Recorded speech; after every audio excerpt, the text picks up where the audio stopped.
ॐ नमो भगवते वासुदेवाय। ॐ नमो भगवते वासुदेवाय। ॐ नमो भगवते वासुदेवाय। হরে কৃষ্ণ।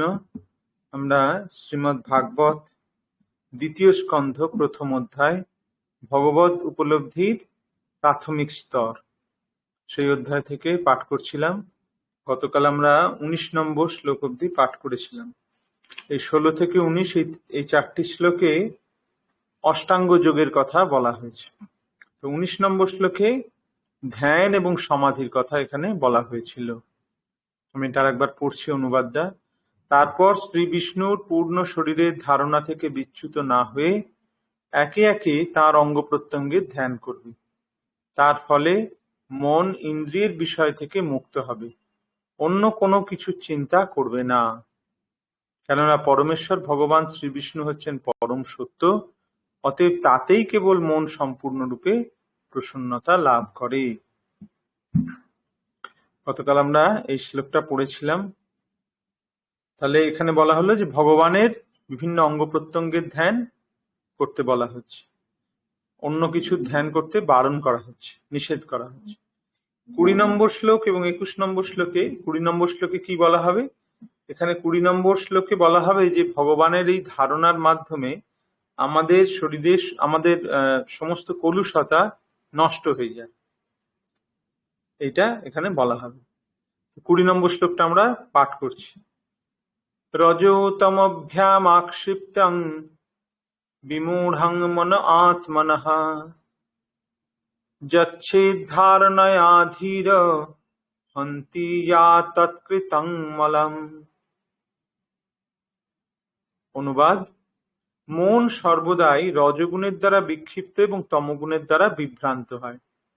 রজ তমভ্যাম আক্ষিপ্তম, রজ এবং তমগুণের দ্বারা আমাদের মন আক্ষিপ্ত হয়। আক্ষিপ্ত হয় মানে বিক্ষিপ্ত হয়। বিমূঢ়ং মন আত্মনা, আমাদের আত্মা এইভাবে বিমূঢ় হয়, বিভ্রান্ত হয়। যচ্ছেদ ধারণয়া ধীর হন্তি ইয়া তৎকৃতং মলম। এটাকে সংশোধন করা যায় কিভাবে? একমাত্র ধীর ব্যক্তিরা এটাকে কিভাবে সংশোধন করেন? এই মনের এই বিক্ষেপকে ধারণয়া, শ্রী বিষ্ণু ধারণার দ্বারা। হন্তিজাত তৎকৃতং মলম, যা ধ্বংস করে। হন্তি মানে ধ্বংস করে।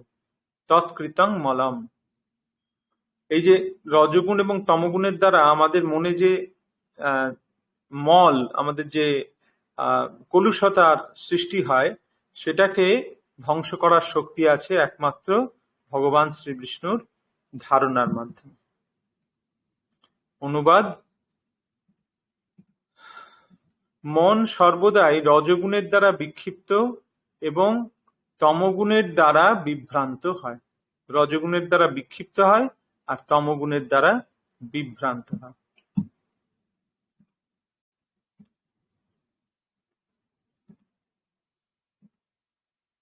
রজগুণের দ্বারা বিক্ষিপ্ত এবং তমগুণের দ্বারা বিভ্রান্ত।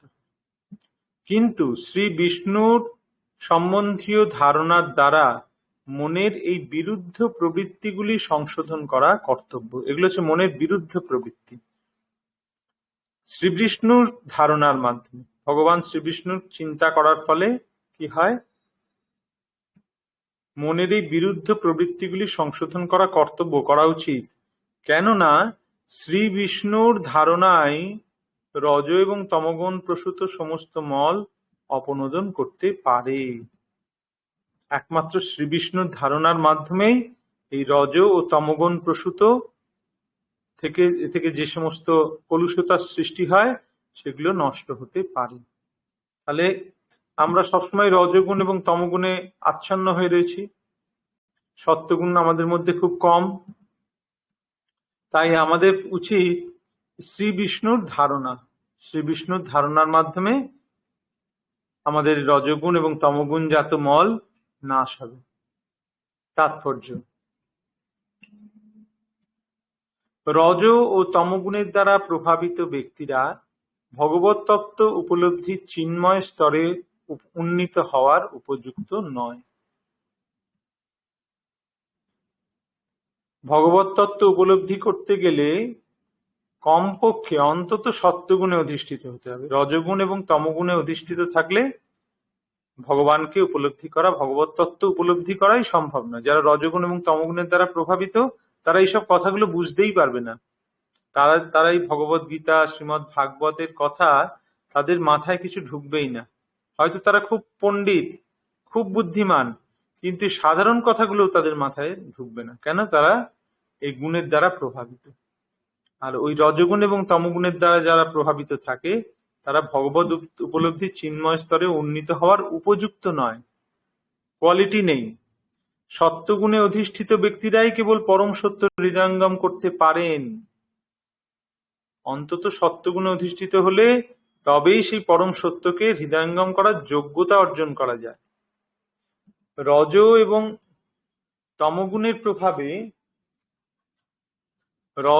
তমগুণের প্রভাবে মানুষ কামিনী এবং কাঞ্চনের প্রতি লালায়িত হয়।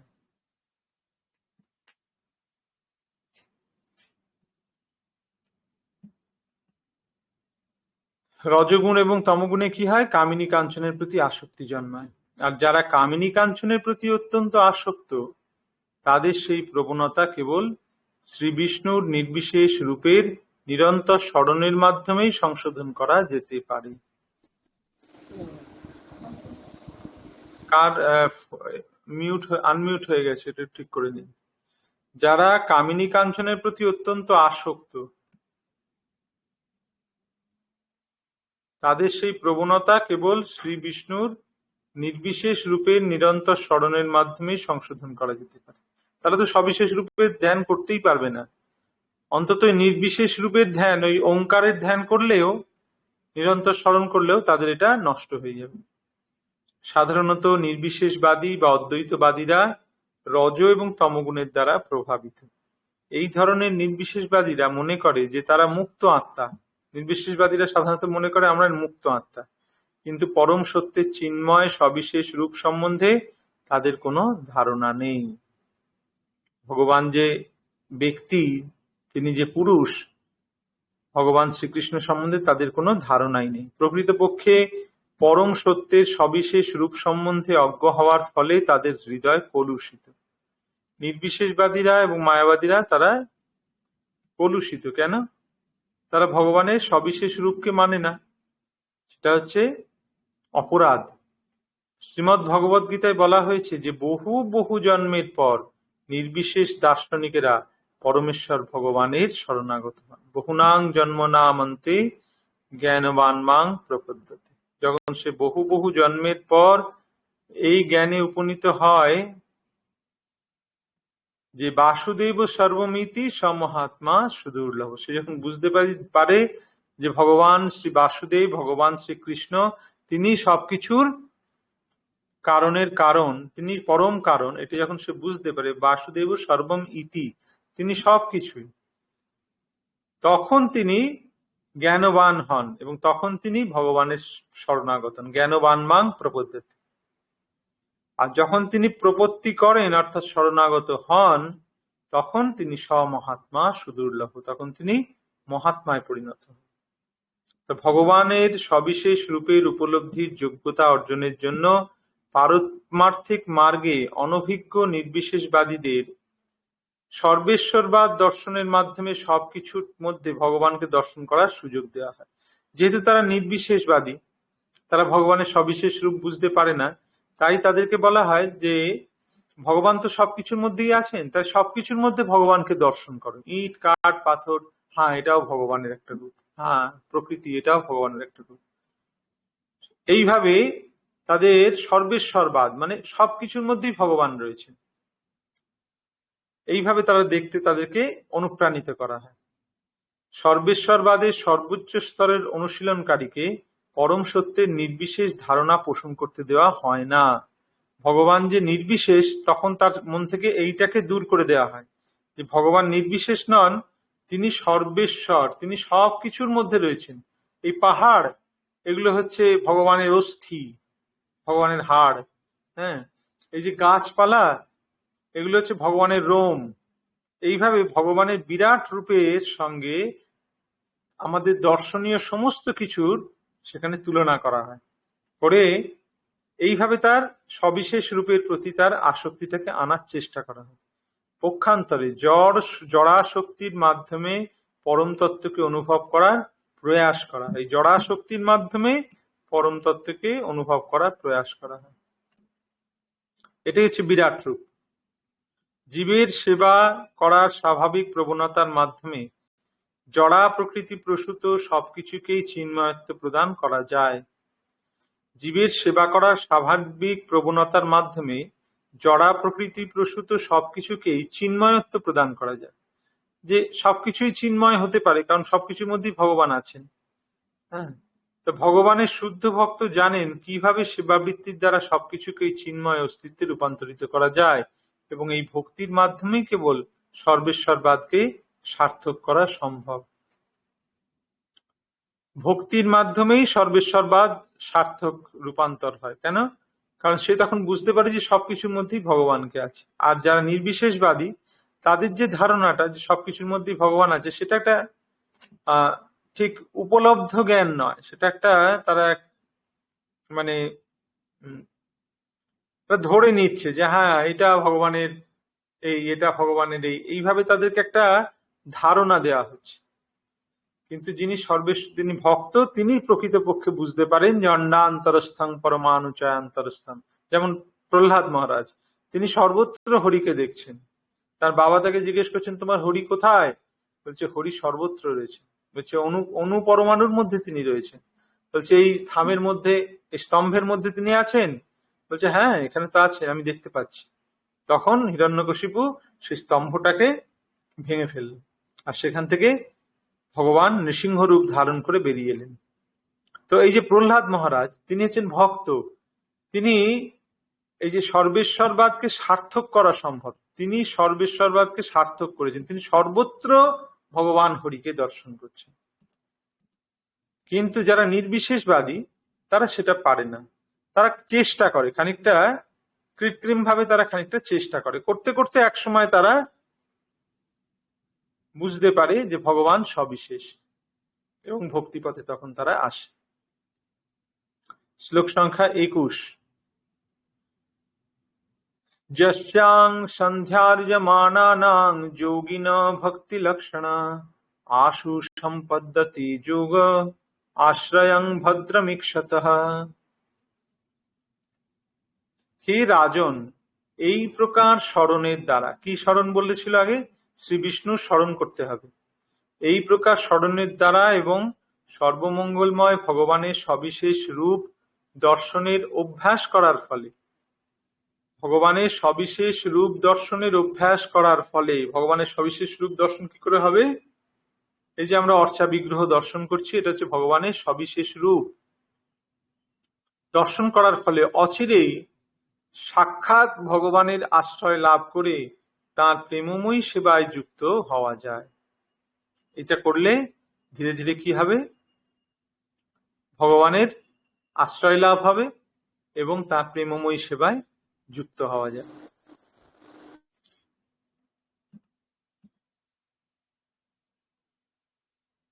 ঠিক আছে? তাহলে আগের শ্লোকে, তাহলে 20 আর 21 কি বলা হলো? 20তে বলা হলো যে ধারণা করতে হবে ভগবানের, এইরকম চিন্তা করতে হবে, ভগবান শ্রী বিষ্ণুর চিন্তা আমাদের করতে হবে।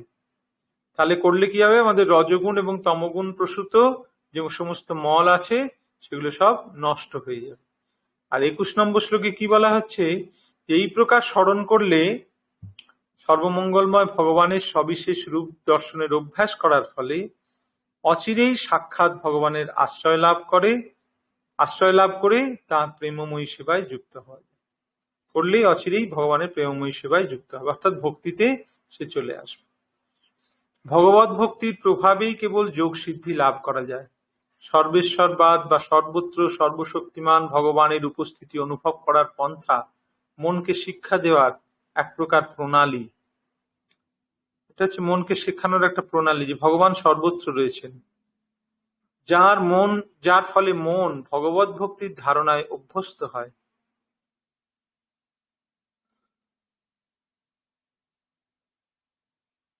এবং যোগীদের এই ভক্তিময়ী প্রবৃত্তির ফলে তাদের যোগ সিদ্ধি সম্ভব হয়, যোগীতে সিদ্ধি লাভ করে। ভগবত ভক্তি ব্যতীত কখনোই যোগে সিদ্ধি লাভ করা যায় না। এই প্রকার সর্বেশ্বরবাদ দর্শনের প্রভাবে যে ভক্তিময় পরিবেশের সৃষ্টি হয় তা কালক্রমে ভগবানের প্রেমময়ী সেবায় পর্যবসিত হয়। ভগবানকে সর্বত্র সে যখন দেখতে পারে তখন তার মধ্যে একটা ভক্তির সঞ্চার হয় এবং সেটা পরবর্তীকালে ভগবানের প্রেমময়ী সেবায় রূপান্তরিত হয়। নির্বিশেষবাদীদের এই একটি মাত্র লাভ হয়, নির্বিশেষবাদীদের এইটাই লাভ। তারা সর্বেশ্বরবাদ রূপে ভগবানকে সর্বত্র দেখার যে চেষ্টা করতে করতে তারা একটা সময় তারা প্রেমময়ী সেবায় যুক্ত হয়। ভগবদ গীতার 12 অধ্যায়ের 5ম শ্লোকে সেখানে বলা হয়েছে কি, ক্লেশ অধিকতরস্তেষাম অব্যক্ত আসক্ত চেতসাম অব্যক্তা হি গতির দুঃখম দেহবদ্ভির অবাপ্যতে। ক্লেশ অধিকতরস্তেষাম, সেটা খুব ক্লেশকর। এইভাবে নির্বিশেষ ব্রহ্মের চিন্তা করে এইভাবে ভগবানকে সর্বত্র দেখার যে প্রয়াস করে করা, এটা খুব কঠিন। ক্লেশ অধিকতরস্তেষাম অব্যক্ত আসক্ত চেতসাম, যারা অব্যক্তের প্রতি আসক্ত, অব্যক্ত মানে ভগবানের নিরাকার রূপের প্রতি আসক্ত। শ্রীমদ্ ভগবদ গীতায় প্রতিপন্ন হয়েছে যে আধ্যাত্ম উপলব্ধির নির্বিশেষ পন্থা অধিকতর ক্লেশদায়ক, কেননা তা পরোক্ষভাবে লক্ষ্যে পৌঁছায়। নির্বিশেষবাদীরাও দীর্ঘকাল পরে ভগবানের সবিশেষ রূপের ধারণায় মগ্ন হয়। নির্বিশেষবাদীরা দীর্ঘকাল পরে সবিশেষ রূপের ধারণায় মগ্ন হয়। একটা সময় হবে, বহুনাং জন্ম নামান্তে, বহু বহু জন্মের পর তারা ভগবত ভক্তে রূপান্তরিত হতে পারে। এখন 22 নম্বর, এই যে 21 নম্বর শ্লোকটা 20 আর 21-এ এখানে বলা হলো, যেটা এখানে যোগের কথা বলা হয়েছে। এখন এই যে যোগ, এটা ঠিক ওই অষ্টাঙ্গ যোগ নয়। এখানে বলা হচ্ছে যে যোগের পন্থা, এই যে বললো ভগবত ভক্তি ব্যতীত কখনোই যোগের সিদ্ধি লাভ সম্ভব নয়। এই যে যোগ সিদ্ধি, এটা ভক্তি মিশ্র যোগ, ভক্তির একটা মিশ্রণ রয়েছে এবং ধীরে ধীরে সেটা শুদ্ধ ভগবত ভক্তিতে রূপান্তরিত হবে।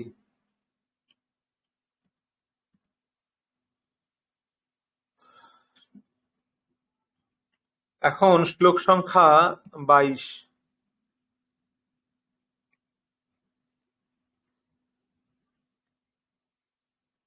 এই 22 নম্বর শ্লোকে পরীক্ষিত মহারাজ আবার প্রশ্ন করবেন। কি প্রশ্ন করলেন? রাজোবাচ যথা সন্ধার্যতি ব্রহ্মণ ধারণা যত্র সম্মতা যাদৃশী বা হরে দাসু পুরুষস্য মনোমলম। ভাগ্যবান রাজা পরীক্ষিত জিজ্ঞাসা করলেন, যথা সন্ধার্যতি ব্রাহ্মণ, হে ব্রাহ্মণ। ব্রাহ্মণ বলে কাকে করছেন? সুখদেব গোস্বামী। কি জিজ্ঞেস করলেন? দয়া করে আমাকে বিস্তারিত ভাবে বলুন, মনকে কোথায় এবং কিভাবে একাগ্র করতে হবে।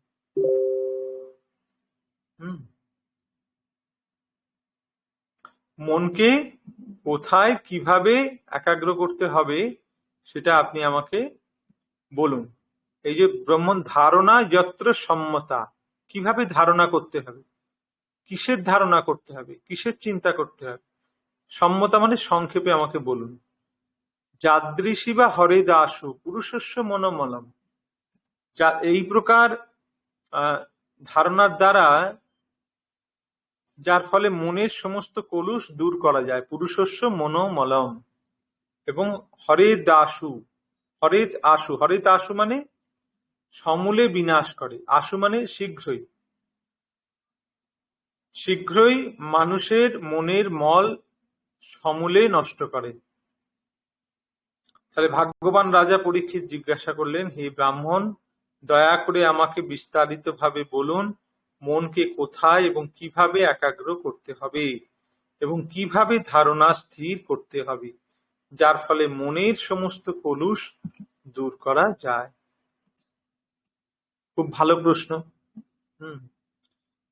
কিন্তু এখানে পরীক্ষিত মহারাজ কেন এইরকম প্রশ্ন করলেন, এখানে এটা একটু ভাবতে হবে আমাদের।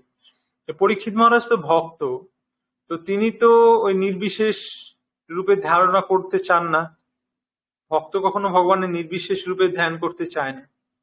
তাহলে তিনি কেন এটা জিজ্ঞাসা করছেন যে আমাকে বলুন যে কিভাবে কোথায় মনকে একাগ্র করতে হবে এবং ধারণা স্থির করতে হবে, যার ফলে মনের সমস্ত কলুষ দূর করা যায়। তো এটা একরকম এই ভক্তি মিশ্রিত যে যোগের কথা বলা হচ্ছে সেই সম্বন্ধে তার একটু কৌতূহল জেগেছে, কিউরিওসিটি, কৌতূহল জেগেছে। কৌতূহল বসে তিনি এই প্রশ্নটা করছেন। তিনি কিন্তু এটা করবেন না, তিনি কিন্তু এইরকম ভাবে নির্বিশেষ রূপে ধ্যান করবেন না, কারণ তিনি ভগবানের সবিশেষ রূপের প্রতি আকৃষ্ট। কিন্তু কৌতূহল বশত তিনি এই প্রশ্নটা করছেন যে কিভাবে নির্বিশেষবাদীরা কোনো বিশেষ এর প্রতি আকৃষ্ট মনকে নিবদ্ধ করে।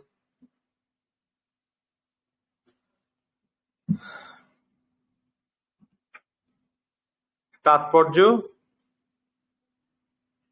বদ্ধ জীবের হৃদয়ের কলুষ হচ্ছে তার সমস্ত দুঃখ দুর্দশার মূল কারণ।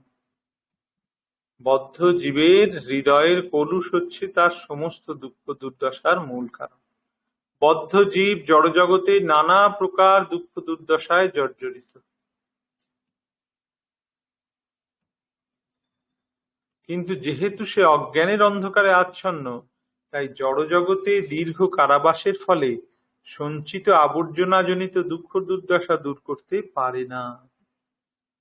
হ্যাঁ, সে অনেক দিন ধরে এই কারাগারে আটকে গেছে, এই জড়জগৎ রূপ কারাগারে সে বহুদিন ধরে আটকে গেছে, আবদ্ধ হয়ে পড়েছে।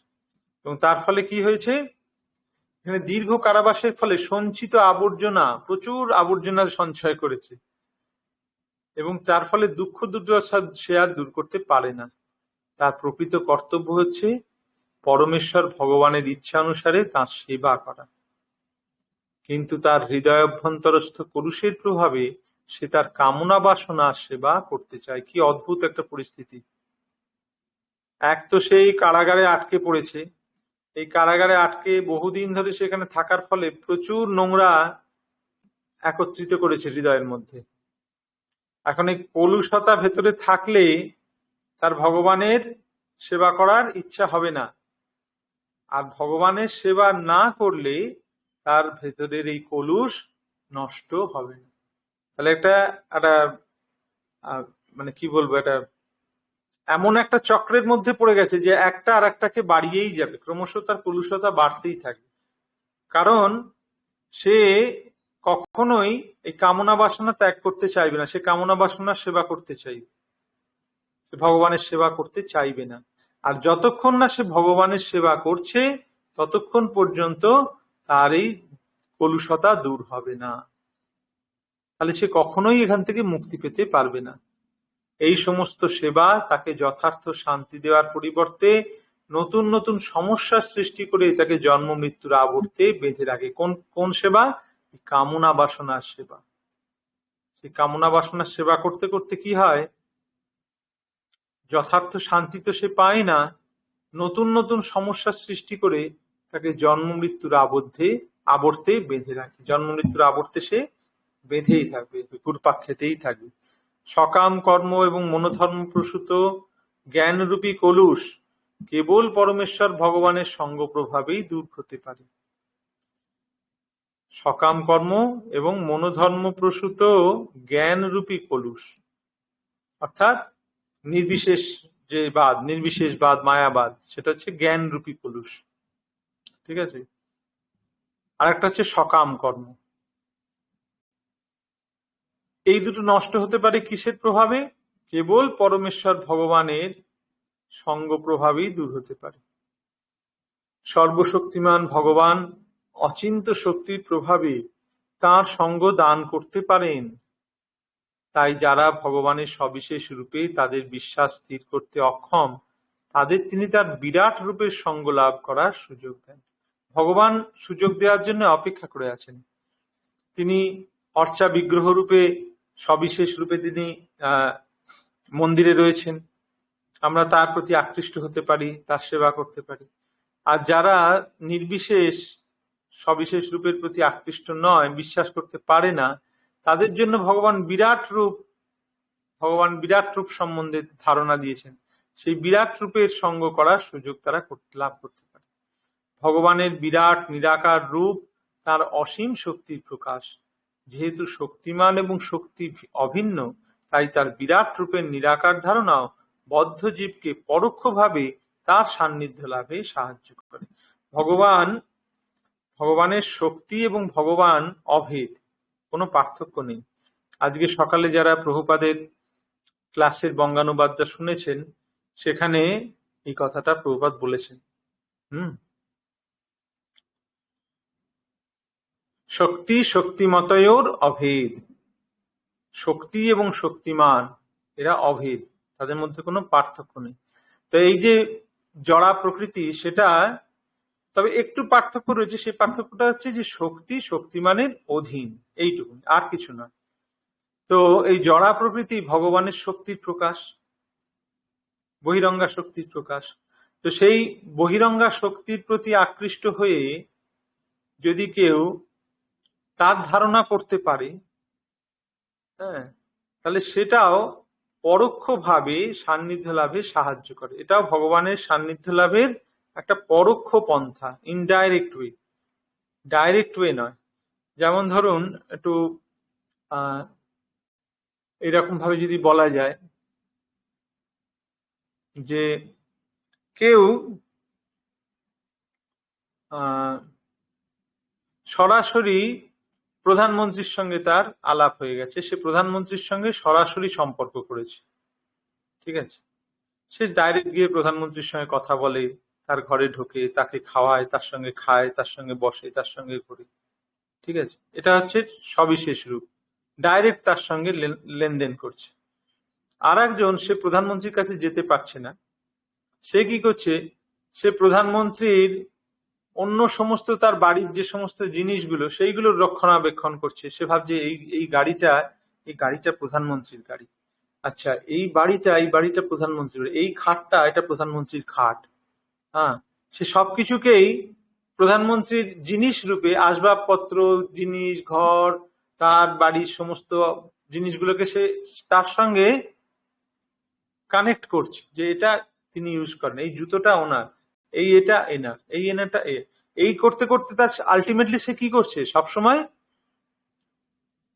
সে হয়তো একটা বাহ্যিক রূপের প্রতি আকৃষ্ট হচ্ছে, যে এই গাড়িটা প্রধানমন্ত্রীর গাড়ি, কিন্তু গাড়িটা কার গাড়ি, প্রধানমন্ত্রীর গাড়ি। তাহলে প্রধানমন্ত্রীর সঙ্গে তার একটা পরোক্ষ সংযোগ তৈরি হচ্ছে।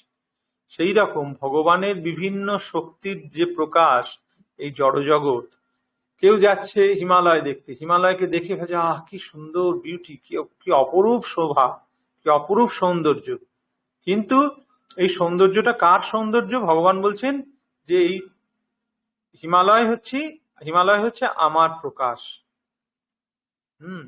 পর্বতের মধ্যে আমি হিমালয়। তখন সে ভাবছে, আচ্ছা পর্বতের মধ্যে হিমালয়, এটা ভগবানেরই একটা প্রকাশ। সে নদী দেখছে, এটাও ভগবানেরই একটা প্রকাশ। ভাগবতে পরে আসবে, পরের অধ্যায়ে আসবে, যে এই নদী হচ্ছে ভগবানের শিরা ধমনীর মতন, যার মধ্যে দিয়ে আমাদের যেমন রক্ত প্রবাহ হয়, যেন ভগবানের শিরার মতন, বিরাট রূপের শিরার মতন, তার মধ্যে দিয়ে নদীগুলো প্রবাহিত হচ্ছে। এই পাহাড়গুলো হচ্ছে ভগবানের অস্থি, হাড়। তো এইভাবে যদি সে চিন্তা করে, আলটিমেটলি কিন্তু সে ভগবানের রূপের প্রতি তার একটা পরোক্ষ সম্পর্ক তৈরি হচ্ছে, এবং ক্রমে ক্রমে তার সবিশেষ রূপের সঙ্গে সম্পর্কিত হতে সাহায্য করে। এইভাবে সে আস্তে আস্তে সবিশেষ রূপের প্রতি আকৃষ্ট হবে। মহারাজ পরীক্ষিত প্রথম থেকেই পরমেশ্বর ভগবান শ্রীকৃষ্ণের সবিশেষ রূপের সঙ্গে সরাসরিভাবে সম্পর্কিত ছিলেন, এবং তাই তার পক্ষে কিভাবে মনকে ভগবানের নির্বিশেষ বিরাট রূপের ধারণায় মগ্ন করা যায় সে সম্বন্ধে সুখদেব গোস্বামীর কাছে প্রশ্ন করার কোনো প্রয়োজন ছিল না। যে সরাসরিভাবে ভগবানের সবিশেষ রূপের শ্রীকৃষ্ণের বিগ্রহের প্রতি তার রয়েছে, যে শ্রীকৃষ্ণের বিগ্রহকে সে মানছে, বুঝতে পারছে যে হ্যাঁ ভগবান, তার আর নির্বিশেষ রূপের পরোক্ষ ধারণার কি দরকার?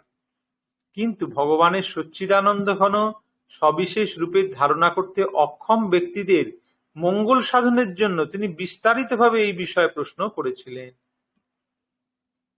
যারা ভগবানের সবিশেষ রূপ ধারণা করতে পারে না তাদের কি হবে, এই জন্য পরীক্ষিত মহারাজ এই প্রশ্ন করেছে, তার নিজের জন্য নয়।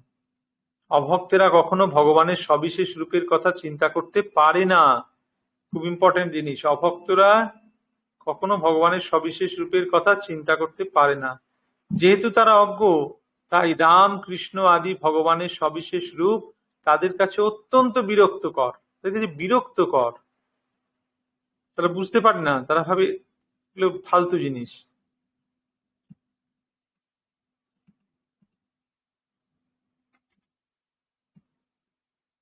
ভগবানের শক্তি সম্বন্ধে তাদের ধারণা অত্যন্ত অল্প।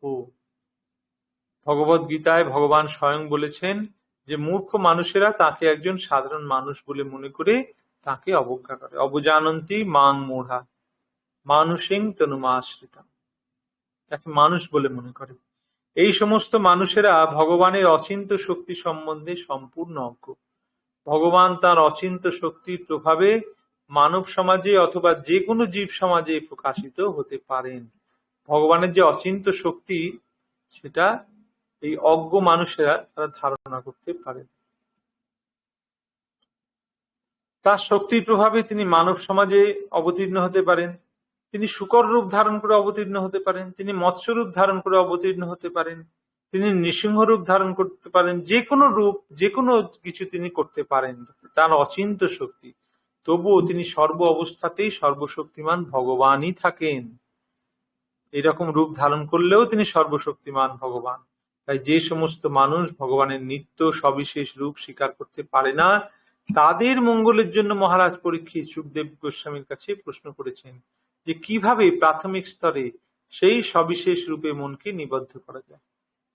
তাদের ভালোর জন্য, যে যারা চিন্তা করতে পারছে না তাদের কি হবে, সেই কথা চিন্তা করে পরীক্ষিত মহারাজ এই প্রশ্নগুলো করেছেন, যে কিভাবে প্রাথমিক স্তরে সেই সবিশেষ রূপে মনকে নিবদ্ধ করা যায়। এবং সুখদেব গোস্বামী পরবর্তী শ্লোকগুলিতে বিস্তারিতভাবে তার সেই প্রশ্নের উত্তর দিয়েছেন। তাহলে 22 নম্বর শ্লোকে এখানে 3টে প্রশ্ন রয়েছে। 3টে প্রশ্ন করেছেন, যেগুলোর উত্তর এবার সুখদেব গোস্বামী দেবেন। যে ধারণা কিভাবে করা হয়, এই যে দয়া করে আমাকে বিস্তারিতভাবে বলুন কোথায় এবং কিভাবে মনকে একাগ্র করতে হয়। এটা হচ্ছে ধারণা। এটাকেই বলে ধারণা, মনকে কিভাবে কোনো একটি বস্তুতে একাগ্র করা।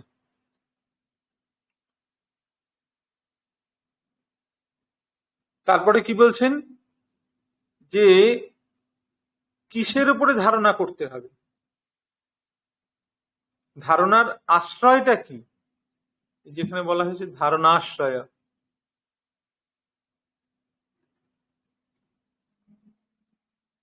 ধারণার আশ্রয়টা কি, কিসের উপরে ধারণা করতে হবে। আর তৃতীয় হচ্ছে যে মনের এই কলুষতা কিভাবে তাড়াতাড়ি নষ্ট করা যায়, শীঘ্রই নষ্ট করা যায়, কিভাবে কোথায় ধারণা স্থির করতে এবং যার ফলে মনের সমস্ত কলুষতা দূর হয়ে যাবে।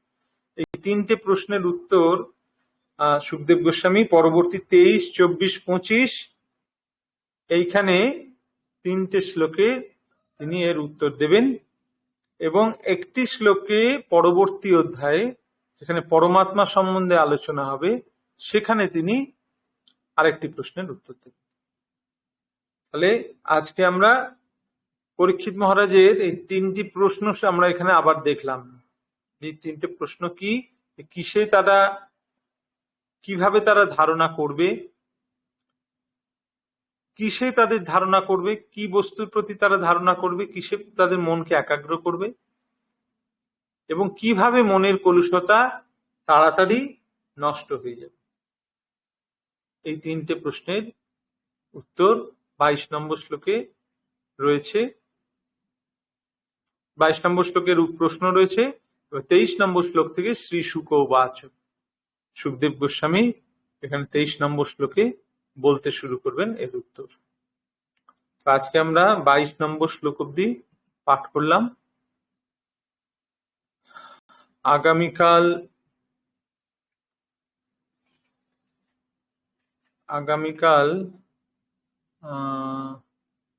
আগামীকাল ক্লাস হতে পারে, আগামীকাল ক্লাস হবে 8টা থেকে, যেমন হয় এরকমই ক্লাস হবে। তো এখন আপনারা আপনাদের কোনো প্রশ্ন বা কোনো থাকলে আপনারা সেটা করতে পারেন।